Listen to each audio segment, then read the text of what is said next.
As you can see by the title of the video, I am talking about Trump's speech on the UN.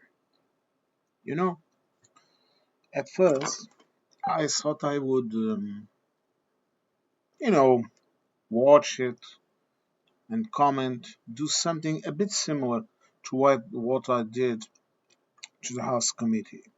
And it would be easy enough because I think he talked about almost an hour.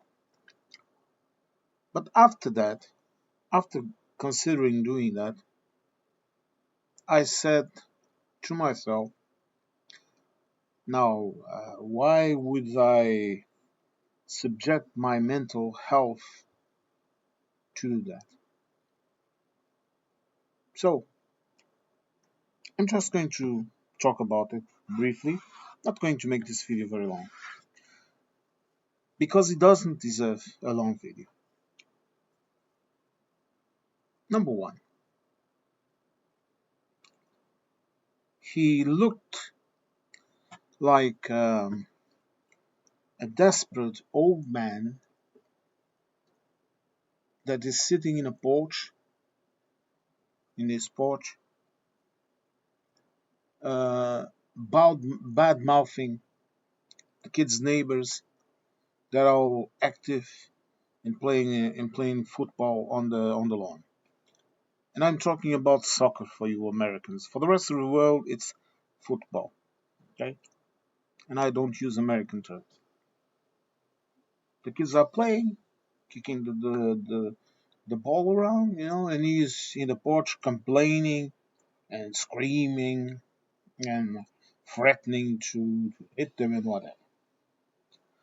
He badmouthed his allies, especially Europe. He seems to have a particularly hatred towards Europe. Maybe because we don't like him either. Because he's a dumbass.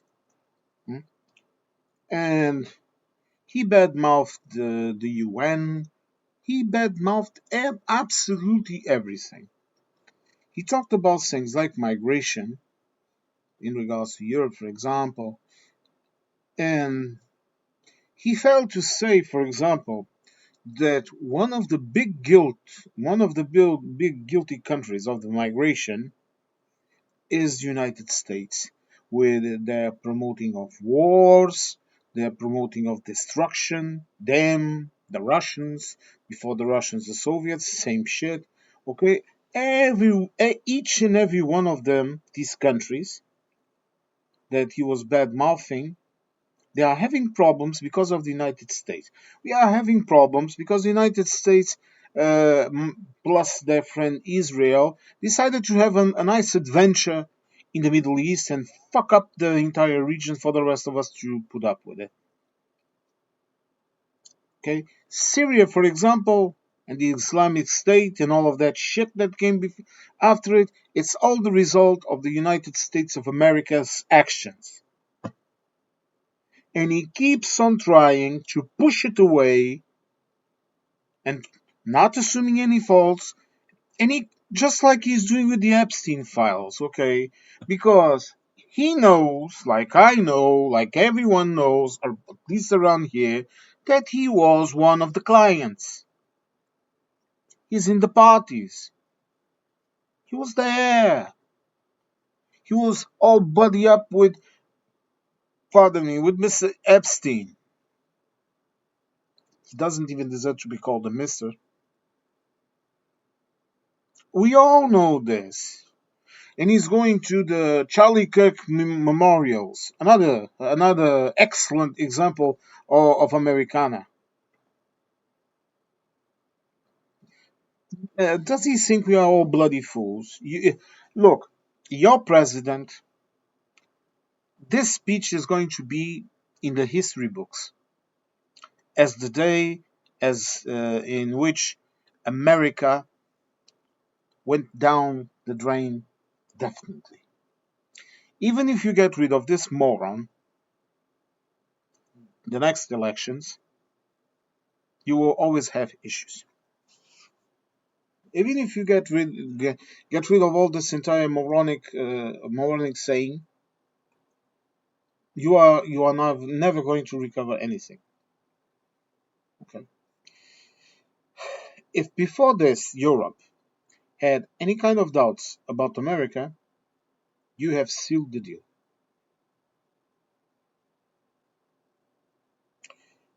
If you knew how many people in Europe want to say what I am saying here in this small, ridiculous, anonymous channel,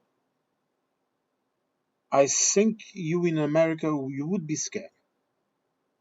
I would, and I think you should stop thinking about coming to Europe because I see a lot of hatred coming through. Like I told you before, I'm not a friend of violence. I dislike violence. Violence solves nothing. Screaming solves nothing. It only enhances the problems even more. And I will say this again: America is to blame for the immigration crisis in Europe, and Russia, that is using it also as a political weapon. Because there is a reason why the borders in the east are closed, because Mr. Putin was pushing migrants into our borders to destabilize our countries. Because the issue here is not to take in some immigration. That is absolutely normal. And if Mr. Trump uh, read the book, he would understand how these things work. But he doesn't. So, wow. But one proposal that I would do uh, to any person in politics in Europe that has the power to do it is this: let's start shipping all of the people from, for example, from Afghanistan, from Syria, from Bangladesh, from India, all of those people that are being pushed by the actions of the United States, we are going to start sending them out to the United States and let them deal with it. It's their problem.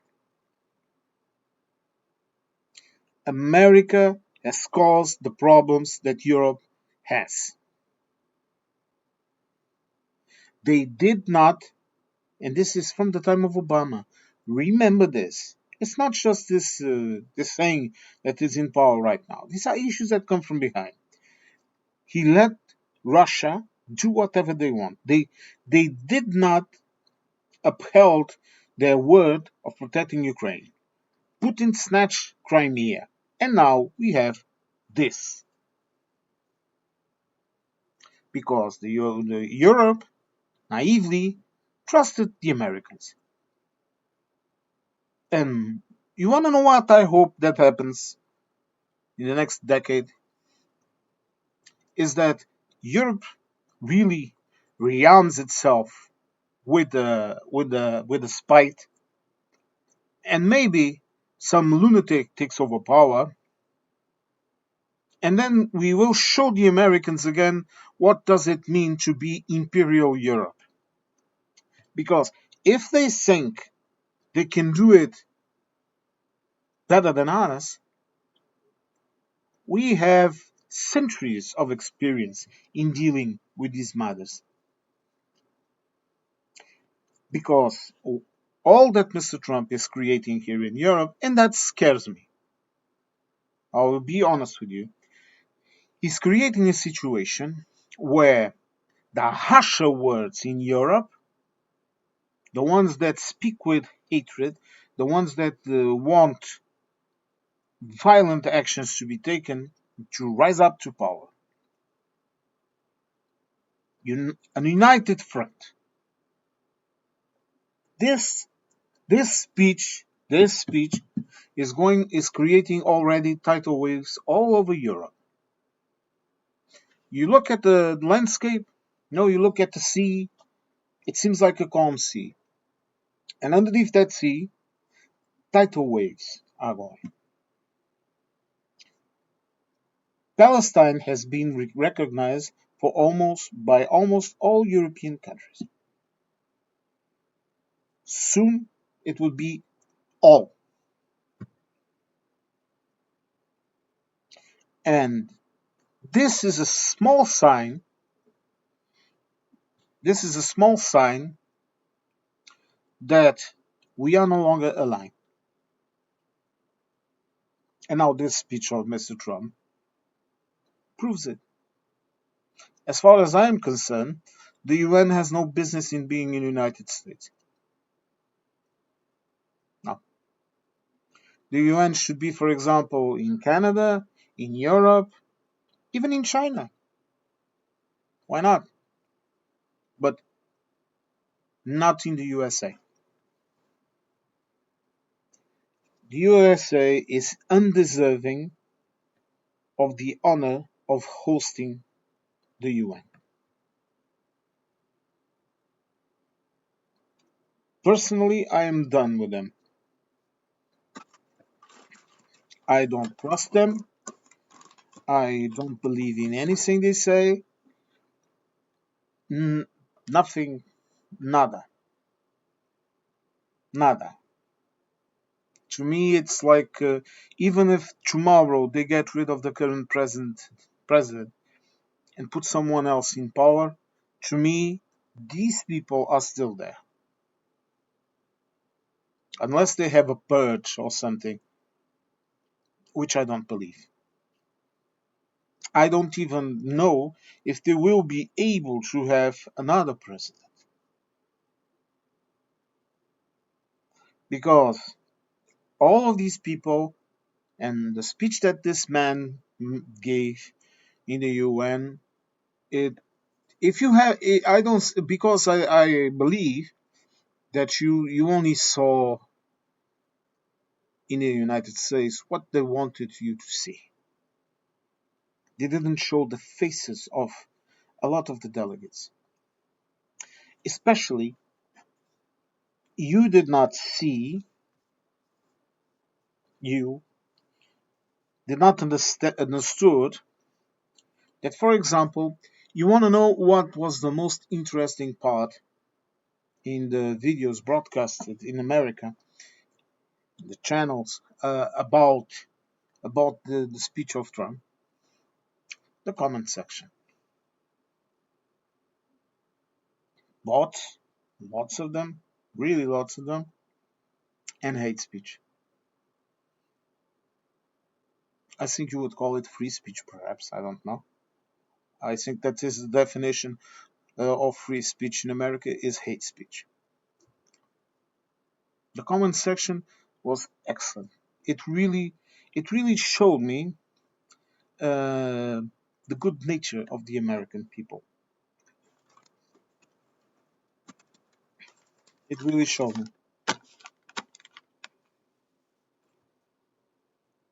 Americans, do us a favor.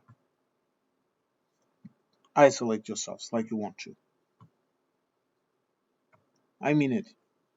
Leave the UN, leave NATO, leave everything, and go and live in your little corner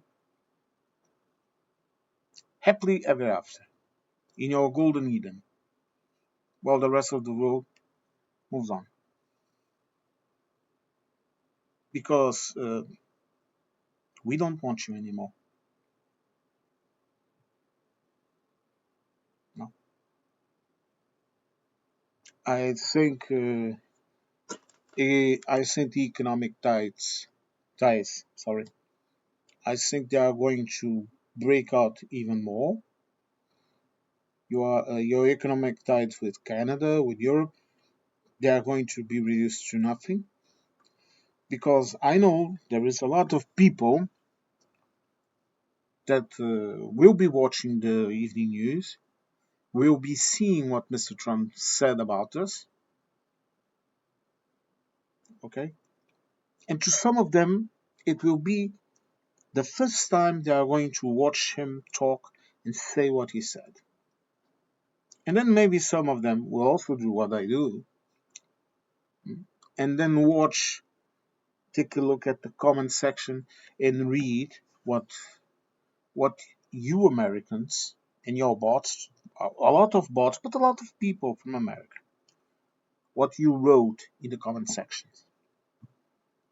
And unlike Americans, we are not ignorant and pathetic fools that only speak one language. Around here, anyone under 50, for example, almost certainly speaks at least two more languages than their native one. English and French, German and French, German and English, one of those variations. Or they can speak seven like I do. Not that common, but not completely unusual, I have to say. We seem to have a knack and a genetic ability to do it. Whatever. Well, this is it. I'm not going to make a lot of comments on the lunacy of the man. I really don't care what he's going to do. I just hope that when they fall along. But given that they are cutting ties with all of their allies, I think it won't take long for them to be actually alone. And after this speech, it's only going to get quicker. Well, I'm going to say what a Roman general said after he saw what happened to the city of Carthage. I think you Americans say Carthage or whatever. I don't know. It's that city on top of Africa, hmm, where Tunis is today, more or less. And when they destroyed the city, it was a terrible sight. They pillaged, raped, looted, and took the remaining of the population that survived as slaves. They burned the buildings, they salted the earth, they completely destroyed the city, reducing like if nothing existed there before. And that general, that was an honest military man, he just said this word, this sentence, sorry. Delenda est Carthago. This literally it would mean uh, destroyed is Carthago, or Carthago is destroyed. But the sense of the sentence is they shall destroy themselves, as they in the Romans. Well, after seeing Mr.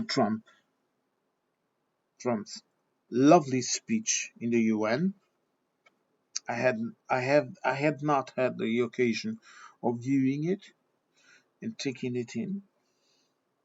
All I have to say is this: Delenda est America.